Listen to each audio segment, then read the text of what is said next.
qué tiene que tener un currículum vitae para que llame la atención? Vale, yo diría que más que llame la atención, a ver, el currículum tiene dos finalidades fundamentales. La primera es que yo me acuerde de ti. Y la segunda, que en el currículum yo pueda encontrar toda aquella información que, sin llegar a tener una entrevista, me sea útil y yo sea capaz de descartarte o no para un puesto de trabajo. En este caso, lo idílico sería que no te descarte, ¿no? Entonces, el currículum para mí tiene esas dos funcionalidades principales. Que me acuerde de vosotros y que sirva para facilitar la información que necesito. Entonces, ¿qué diría yo que debería tener para que cumpla estas dos funcionalidades? Pues a poder ser un diseño atractivo. De hecho, yo huiría, no sé si conocéis el currículum formato europeo, huiría de él, porque el formato europeo lo que hace es todos los currículums iguales y entonces esto es justo lo contrario de lo que se busca, que es que yo me acuerde de vosotros. Si todos los currículums son exactamente iguales, clónicos, con el mismo formato, eso no ayuda. Que tenga un toque personal, que tenga algo especial de vosotros, algo que me diga algo de información, pues a lo mejor la típica reseña al principio, tipo en LinkedIn, que tenéis unas líneas ahí para poner algo sobre vosotros, pues ese toque personal también ayuda. Y esto a lo mejor es un poco controvertido y no va muy en línea con lo que dicen ahora gente de Europa y expertos y demás, lo de la famosa foto, pero yo sí recomiendo la foto porque me ayuda a acordarme de ti. Entonces, yo la recomendaría, una foto evidentemente de currículum, es decir, una foto agradable, en la que salgáis sonriendo, con una vestimenta adecuada. Entonces, yo creo que eso ayuda. ¿Cómo de importante es la apariencia física en cuanto a vestimenta, peinado, modificaciones corporales, etcétera? ¿Y qué consejos nos daría? Vale. Yo lo que recomendaría es, bueno, evidentemente la vestimenta tiene que ser adecuada, es decir, no vale ir en camiseta de tirantes o si sois chicos, si sois chicas a lo mejor sí que puede, a lo mejor si es una camiseta adecuada puede ser, pero hay que ir bien vestido para que indique que sabéis estar. Es conveniente, yo recomendaría que miréis la página web de la empresa antes de ir a la entrevista, porque a veces en la propia página web hay alguna foto que os indica un poco el estilo de la empresa, si es más moderna, más clásica, si a lo mejor pues tienen lo que se llama ahora un dress code, que es pues como una especie de etiqueta para ir a trabajar. Pues hay sitios muy clásicos donde hay que ir de traje, otros sitios donde se puede ir en vaqueros. Entonces, a lo mejor eso os ayuda un poco, porque igual vais a una empresa muy moderna como es la mía, vais de traje y dais la nota, porque no es lo habitual. Entonces, igual eso es un poco conveniente. Yo lo que recomendaría es que vayáis con algo que os haga sentir cómodos y que no os haga sentir que vais disfrazados, porque no vais a estar a gusto en la entrevista. Ejemplo, para las chicas, por ejemplo, si vais a llevar tacones y no estáis de usar tacones, yo no lo recomiendo, porque vais a estar incómodas, vais a tener una sensación de, incluso podéis tropezar y a lo mejor pues, no queda muy adecuado. Y los chicos lo mismo, pues algo que os haga sentir vosotros, que no vayáis con una sensación extraña. En cuanto a la parte de modificaciones, no sé si por modificaciones corporales nos referimos a piercings, tatuajes y cosas de estas. Vale. Yo, la verdad, eso no me preocupa. Siempre que no se lleve al extremo. Es decir, si me encuentro una persona que lleva tatuajes hasta aquí, en el cuerpo entero, pues me parecería un poco raro. No pasa nada tampoco, porque para que lo que nosotros hacemos da igual.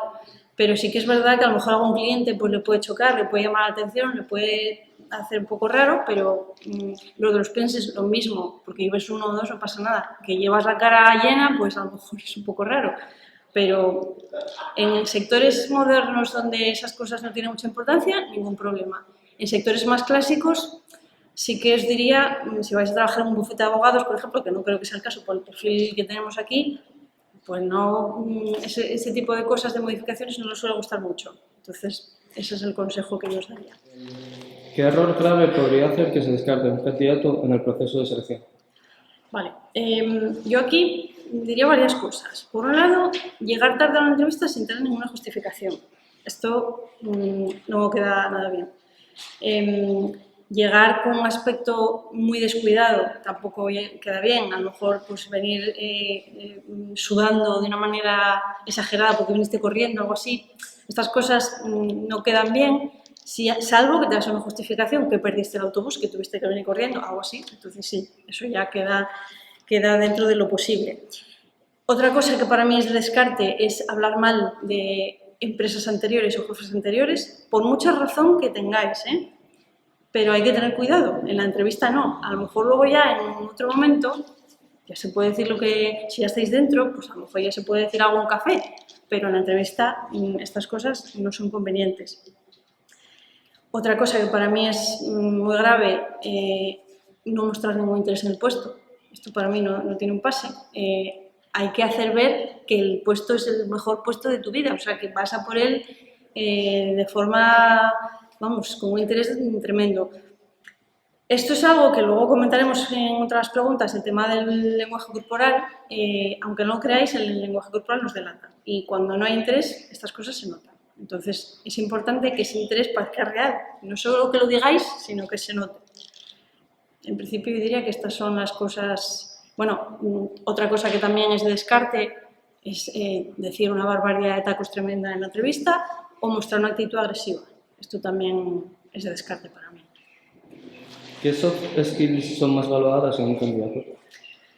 Vale, pues yo diría que para mí quizá una de las más importantes es la buena capacidad de comunicación. Es el que cuando hables se te entienda, que hables a un ritmo adecuado, que no abuses de términos tecnológicos que a lo mejor el cliente no te entiende, el cliente o la persona que te está entrevistando, porque seguramente vosotros conocéis muchos lenguajes informáticos, conocéis muchas cosas y a veces dais por supuesto que el que tenéis enfrente también sabe, pero muchas veces no es así. Entonces, ojo con este tipo de cosas. El tema del interés, como os decía antes, es fundamental. Yo una capacidad, una soft skill que valoro muchísimo es la empatía. Me parece muy importante de cara a saber ponerse en la piel del cliente. Hablo mucho del cliente porque, por ejemplo, en nuestro caso, estamos en una consultora y ahí pues vais a estar tratando siempre con clientes. Entonces es muy importante que el cliente se sienta entendido y que sepa qué necesidades tenéis. O sea, al revés, perdón, que vosotros sepáis qué necesidades tienen y de esa manera podáis hacer un mejor trabajo e incluso anticiparos a sus necesidades. Y luego yo diría que la tenacidad, la capacidad de ser constantes y el trabajo en equipo, también muy importante. Que además esta generación vuestra que es muy colectivista, muy de estar juntos, pero notamos que cuesta un poco que trabajéis en equipo porque por lo menos nosotros la gente que tenemos en la oficina es como que trabajan mejor cuando están solos. No mejor, sino más a gusto. Otra cosa es que luego cuando trabajan en equipo muchas veces los resultados son mejores, pero son más de tirar un poco por su cuenta. Ante la duda entre dos candidatos, ¿qué es lo que hace decidirse por un candidato? Vale, esta es fácil. Nosotros cuando hacemos un proceso de selección siempre tenemos lo que llamamos la job description o descripción del puesto, que es como una especie de guía donde vienen todos los requisitos que necesitamos para desempeñar ese puesto, ¿no? Entonces, siempre va a haber un candidato que se ajusta un pelín mejor a la descripción del puesto, siempre. En el hipotético caso de que estuviéramos en una situación donde los dos candidatos son exactamente iguales, que eso es rarísimo y prácticamente no va a pasar nunca porque siempre hay algo que los diferencia un poco, ante la duda de dos candidatos iguales, yo me decidiría por el que encaje mejor en el equipo. Por ejemplo, pues estilo de vida, aficiones, pues gustos. Ahí seguramente va a haber uno que encaje un pelín mejor, entonces me decidiría por ese. Y en el caso de que uno tenga un perfil técnico un poco por debajo del otro, pero el encaje cultural sea mejor del que tiene un perfil técnico un poco más pequeño, ¿qué puede pasar ahí? Puede ser que me decida por ese, por el del encaje cultural, porque para nosotros es muy importante. El tema de cultura y valores es muy importante. Entonces, puede ser, hombre, si hay mucha diferencia a nivel de perfil, no, pero si hay poca, muy probablemente me decida por el mejor encaje cultural. En la entrevista, ¿cómo de importante es la comunicación no verbal del candidato al puesto? ¿Qué aspectos del lenguaje corporal hacen que se descarte automáticamente a una persona? Vale, pues es lo que os comentaba antes. El tema del lenguaje corporal es muy importante. Esto es algo que, bueno, para que os hagáis una idea, lo que decimos, el 80% de lo que decimos, lo decimos con el cuerpo, me parece increíble, y el 20% con la verbalización. Entonces, salvo que seáis unos cracks y hayáis estado años entrenando, que no lo creo, El lenguaje corporal no se puede dominar, no se puede controlar, salvo que, ya digo, tengáis un entrenamiento en una universidad americana, estas no soy especialistas o algo de esto, que es rarísimo, y lo hayáis manejado a la perfección, pero normalmente las personas que somos normales no tenemos esto, nos delata nuestro lenguaje corporal, porque o bien nos hace mostrar desinterés, o nerviosismo, o ansiedad, o lo que sea. Entonces, es súper importante el lenguaje corporal y nos delata, como digo, ¿no? Entonces, hay gente que va a las entrevistas y te dicen que están súper interesados, pero están echados para atrás en la silla, con los manos así como diciendo que tienen mucho interés, pero notas enseguida que ese interés no está. Entonces, a lo mejor estaría bien que cuando vayáis a hacer una entrevista ensayéis primero con alguien para que os vea desde fuera. Yo os diría que lo hagáis de 3 en 3. Uno entrevista, el otro responde y otro ajeno está mirando. Porque eso os va a ayudar y os vais cambiando los roles. Eso os va a ayudar a mira, fíjate, cuando respondes algo haces este gesto o tienes este tic o abusas mucho de coletillas o lo que sea. Entonces todas esas pequeñas pistas pues nos ayudan. Y bueno, ya os digo, la falta de interés, que aunque os parezca increíble, es algo que nos encontramos muy habitualmente en las entrevistas, para mí es terrorífico.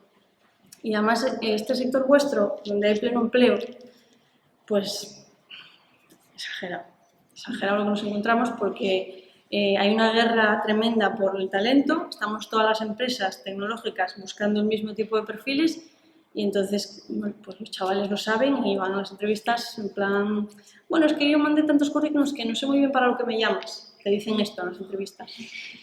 Entonces, claro, te quedas con una cara de...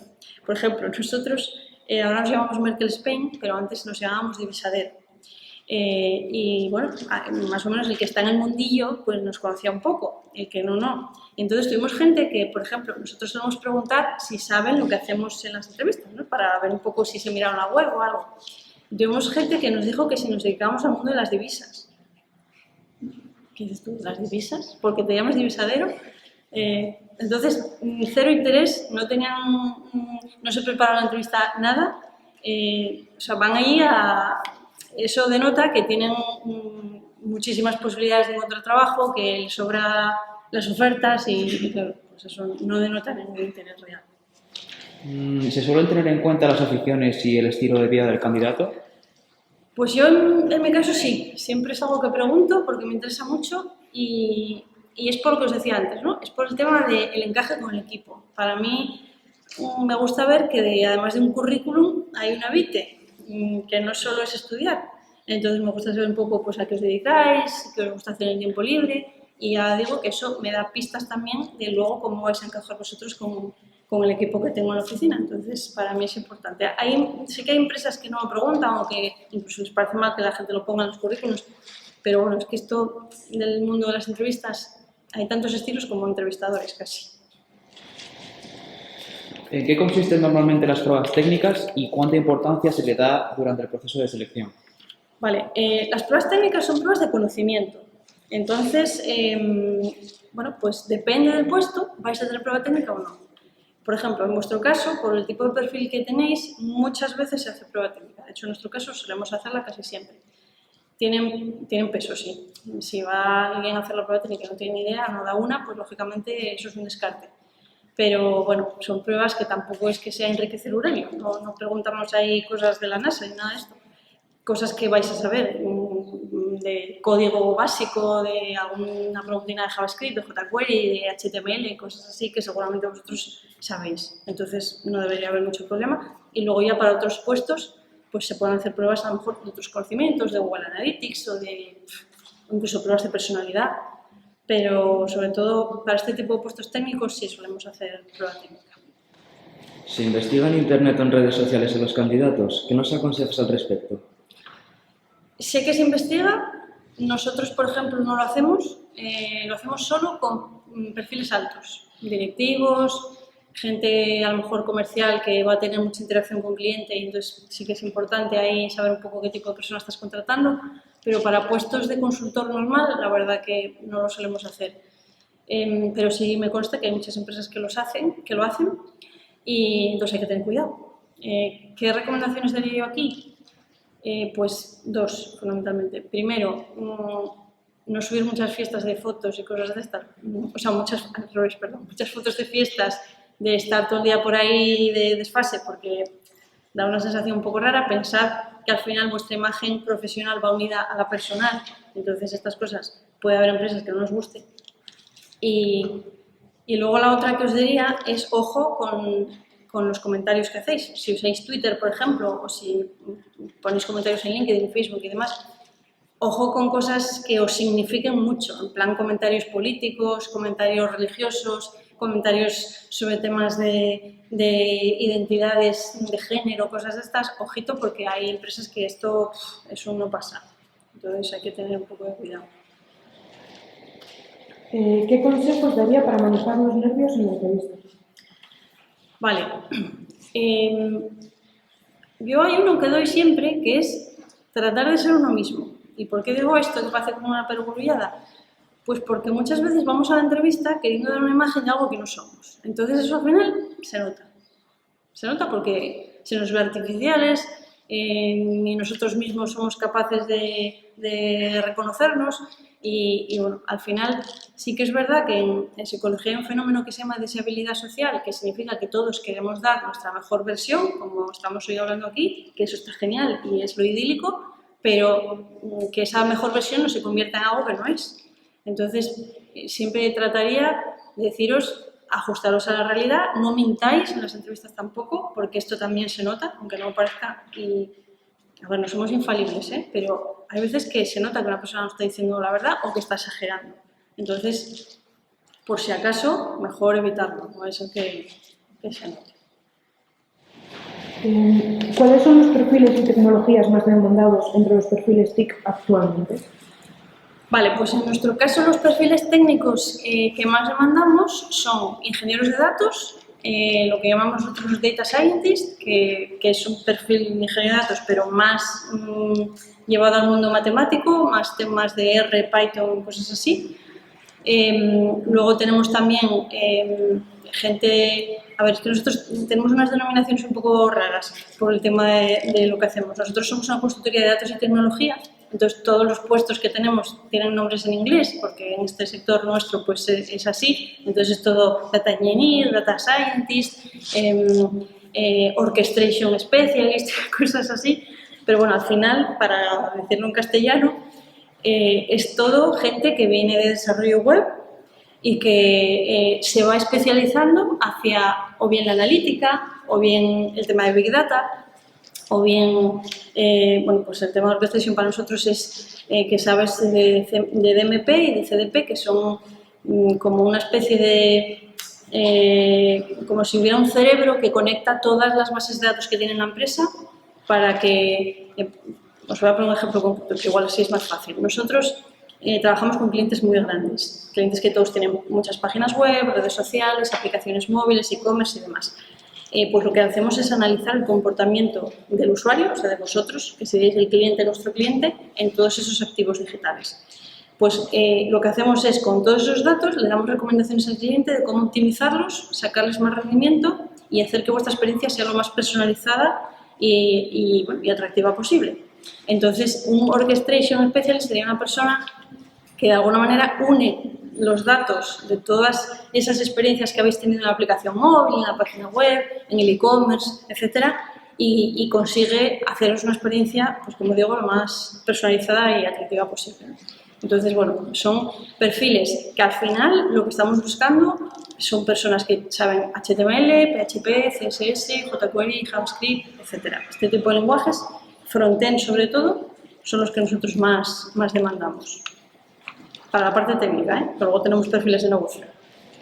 ¿Cuáles son las diferencias entre contratar perfiles de formación profesional y de universidad? Pues bajo nuestra experiencia, ninguna, prácticamente ninguna. El rendimiento es prácticamente igual. Es más, diría que a veces la gente de FP viene un pelín más, como más, no sé si decir, no es al día, más con los pies en la tierra. La gente de la universidad a veces es un pelín más teórica al principio. Ha visto menos el código, por decirlo así. Pero bueno, luego la realidad es que prácticamente igual.